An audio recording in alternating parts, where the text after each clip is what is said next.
You might think I'm crazy, but I'm serious. It's better you now know what I thought was happiness was only part-time bliss. You can take a bow. It was all just one big night out on the town. Riding in your limousine. We turned right, and I say wrong, which brings us to a stop as the light is changing. Oh, the meat is running, so I got to go now. It's the pleasure principle. And that's the topic of today's video, the pleasure principle. And then I was reading the lyrics off of Janet Jackson's song by that exact same name. Hi there, it's Sandy Wiley. Welcome to my mental health channel. I'm glad you're here. I'm glad you're joined, turned on, tuned in. Subscribe if you like this video. Give it a thumbs up. And shall we dive right into it? Also remember to be very kind to everyone in the comments, okay? Especially more. Don't say anything nasty. We don't have to agree, but just be kind. Now, the pleasure principle is based on Sigmund Freud and Freud's psychoanalytic theory of personality.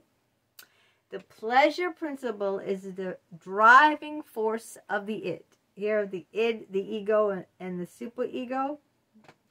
I know you have, because you've watched my other videos on it. Okay, the id seeks immediate gratification of all the needs, wants, and urges. Just think of a little baby, right? The baby has no words. It cannot vocalize. So when it needs something or wants something, it cries. And the parent, if it's a good parent, tries to figure out what it is the baby needs. Is it need a diaper change? Is it thirsty? Is it hungry? Does it just need to be soothed and, you know, rocked to sleep? All right, let's see. Understanding the pleasure principle. The pleasure principle suggests that we are motivated to obtain pleasure and avoid pain. Right? Who wants pain? Everyone just wants pleasure. That's just common sense. We want what is fun. We don't want to work. We want to be on vacation, relax in the sun. You know, we want to eat what tastes yummy, yummy. Do we really want to eat spinach, or do we want to eat liver? That doesn't taste good. It might be good for us, but we want to have what is, you know, desirable. What pleases us, what pleases our senses. We want to date people who look good, right? I fell for someone who had a six-pack and bulging biceps and thick, you know, black jet hair and, you know, big doe brown eyes. And yeah, do I want to date someone who's like obese and bald and wrinkled? No. So see, we seek out pleasure and we avoid pain. Do we want to go and get a shot in our arm? Because that hurts. No. All right. As you might imagine, some needs cannot be met when we feel them. If we satisfy our every whim when we feel hungry or thirsty, for example, we might find ourselves behaving in ways that are not appropriate for the given moment. And the example they use here is if you follow your demands of pleasure principles, you might swipe your boss's bottle of water off the table and take a big swig in the middle of a very, you know, important meeting, and that wouldn't look good. But also, think about it this way. What if I, according to the pleasure principles, just gave in to my whim of, ooh, you know what? I'm walking by a donut shop. Oh, that looks good. I want them donuts. And then I start eating them donuts. And then I walk by, I'm in a mall, and I see, oh, man, look at that Haagen-Dazs stand. I got to get me a big sundae, you know? I start doing that. Now, according to the pleasure principle, if I just, you know, dive impulsively into what I want, what I, my pleasures, what's going to bring me satisfaction, then I can get obese. Diabetes runs in my family, so if I'm taking in big, large quantities of sugar, I can become diabetic. I can get heart disease. You see what I'm saying? So it's not just like getting in trouble with the example they use here with the boss, because you're thirsty, you grab the boss's bottle of water, It's that you can hurt yourself by going after gratification, by not having the appropriate boundaries, by not curbing the pleasure principle. They don't say that in this article I'm reading, but I'm just telling you that from my personal experience, that you can't just, go after everything you want, all right? You just can't. It's going to harm you if you do. And believe me, I have done that. I've done that with people. I've done that with food. I've done that with a lot of other things that I can't think of right off the bat. Or like with money, going on vacations I couldn't afford, and then I had no money for things that came up that we needed. Things like that. You see what I'm saying? You just can't impulsively go after, everything you want. This pleasure principle, because it will, backfire and harm you. All right. To counter these basic primitive urges, Freud also believed that there are opposing forces that help moderate our behavior. By reining in the demands of the pleasure principle, we can then act in ways that are appropriate and acceptable. How the pleasure principle works. It's a forcing power. Okay, the pleasure principle is the forcing power, powering the part of our personality known as the id. We've already discussed this id thing. How idiotic now. In Freud's theory of personality, id is the most basic, like we said, animalistic part of our personality. That instant cravings like that we need, like food, water, sleep. And that was present at birth. The basic needs that we all need to survive. Now, how does it work? During early childhood, the id controls the majority of our behavior. Children act on their urges for food, water, and various forms of pleasure. The pleasure principle guides the id to fulfill these basic needs to help ensure survival. Right. Because if you didn't, eat, you didn't sleep, you didn't get water, you would die. So we needed that for survival, obviously. Duh. Sigmund Freud noticed that very young children often try to satisfy these biological needs as quickly as possible, with little or no thought given to whether or not the behavior is considered acceptable. Like they might see a candy bar. I know my son does this. My son has severe brain damage, and so he has like the mind of like a 2-year-old. So sometimes when he's in the store, if he's hungry and he sees a candy bar, he'll grab it, not knowing like he's stealing. He's not supposed to take that. You have to pay money in order to get that. But he doesn't know. All he knows is, I'm hungry. Ooh, that's tasty and yummy. And he grabs it. But of course, he's accompanied with staff. He can't go out on his own because he's, has traumatic brain injury. He needs 24/7 supervision at 28 years old. So, this has happened. He has grabbed things, off of shelves, and the staff had to tell him, no, Alex, you can't have that. We have to pay for that, But see, little kids, or if you have traumatic brain injury and you have the mind of a little kid, they just see the need. They want something then, and they just snatch it. They don't understand, delay. It's instant gratification. They don't understand delay. Right. Thanks to the developmental part of another essential part of the personality, the ego. How many people here have a big one? We are able to keep the id's demands in check.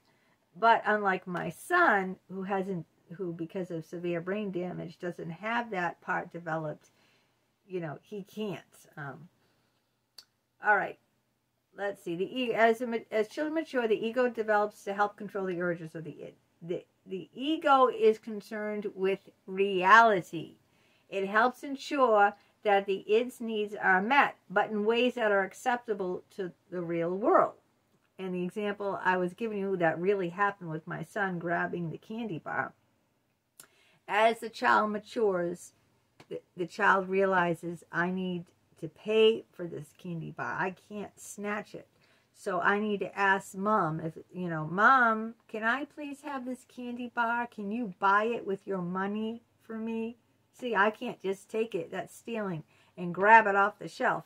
I have to ask Mom if Mom will buy it with money. Money pays for things we want. I can't just snatch it, So as a child matures, it can hold back those impulses and realize, the reality is I have to ask Mom because I'm not working. I have no money. I'm only like 4 or 5 at this point, I can ask Mom, Mom, can you buy me that candy bar, please? All right. Now, examples of reality principle. Yeah. Well, I think I just gave you one. So I don't have to use what's here in this article. All right. Effects of the pleasure principle. While the reality principle ideally works to balance out the pleasure principle, in reality, like the example I gave you about the candy bar and the child, this does not always happen smoothly. Impulsivity. I'm an impulsive person myself. Freud's theory suggests that the pleasure principle can explain impulsive behaviors. This may be more common in childhood before the ego is fully developed, but it often affects adults as well. A lot of people, maladaptive behaviors. If people struggle with unmet needs, the pleasure principle might compel them to seek relief. Such behaviors might provide temporary pleasure, but often come with long-term consequences. And they list addiction, right? I know because since I've been in therapy, I developed an alcohol addiction that I was just so, or let's say, I've always had social anxiety. Let's just say that you're an extremely shy person and you have social anxieties, you have massive panic attacks, you can't even function. And your best friend is having a birthday party and you want to be there for your best friend. So what do you do to loosen up a little bit? You have a few drinks. And, anytime a situation like that happens, you have to drink to loosen up. So the pleasure principle says, I really have intense anxiety. I don't like being around people or social situations, but I've got to be here for my best friend. So I'll loosen up and have a few drinks, before I go over there. So I'll feel chill, But that leads to addiction. See, it might have instant gratification. Instantly it loosens you up and you feel much, you feel you're not inhibited anymore. You don't feel the anxiety because the alcohol is working to loosen you up. But it leads to addictions. See? Poor decisions. In some instances, people may make poor choices based on a desire for immediate pleasure rather than making a better choice that results in a more favorable long-term rewards. And that can be just about anything, like money. This has happened to me. Like I might want to, spend money for, the pleasure of going to a nice vacation, but say we only have a certain amount of money, right? Let's just say we only have like $10,000 in the bank. And I say, I want a nice vacation. I want to go to Aruba. Yeah, I think this has happened. I haven't been on a vacation in a long time. I've worked hard. I deserve it. So you take all that money and you go and have a blast, endless cocktails, beautiful hotel, And then what happens is catamaran, snorkeling, and you get it, right? Then what happens is you come back home and your husband loses his job and now you have no money because you took all that money and you spent it on a vacation. This is what really happened. So see, the pleasure principle took effect and said, you know, I deserve a vacation. I hadn't been on a vacation like in 15 years at that point, which was the truth. And we did have that money. So it's not like we stole it to go on the vacation. But someone more sensible and reality-based would say, hey, wait a minute. I can't take all that money for a vacation. Let me go on something smaller. Let me go take a weekend on the Cape, which probably only be like maybe $1,000 or $2, the absolute most, and leave the rest of the money in the bank. See, that would be more reality-based, not just going for like a real splurge, you know, airfare and going to a tropical, beautiful island with turquoise waters and palm trees. The reality principle would say, right? So that's a real life example. Yeah, I'm giving you with my son and myself. See, when I do these videos, if I can bring in my own reality to it, I do. I don't just read off a screen and read their examples. I try to bring in my own reality, my own examples, that this pleasure principle, you know, can often immediate pleasure, but long-term pain. See? Immediate gain for long-term pain. So we got to learn a little bit about this, you know, and try to,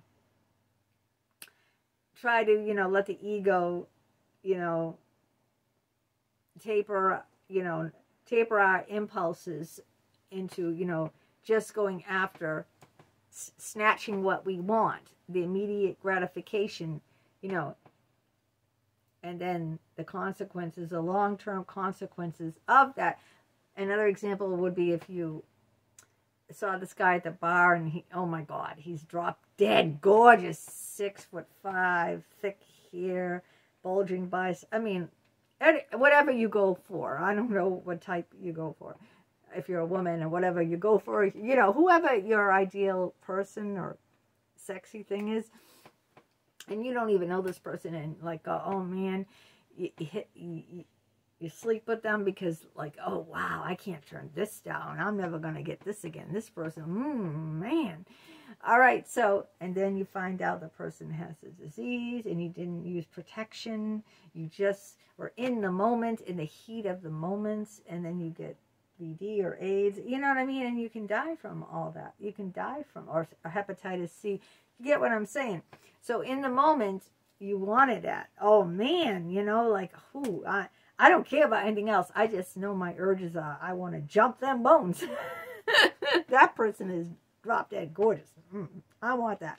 And you know, I didn't plan this. It wasn't planned. I didn't bring protection because I didn't know this would happen, or that person could ever want someone like me. I'm not turning that down. I don't get opportunities like that, whether you're a man, woman, whatever. You get what I'm saying, right? You got to think about that, you know? The pleasure principle. Like I said, instant gratification can cause long-term pain, you know, really long-term pain. So is it really worth it in that instance to get that gratification when the consequences are going to be such that you're going to be, you know, suffering for a long time after that? All right. So I'm going to leave you with that. All right. Till next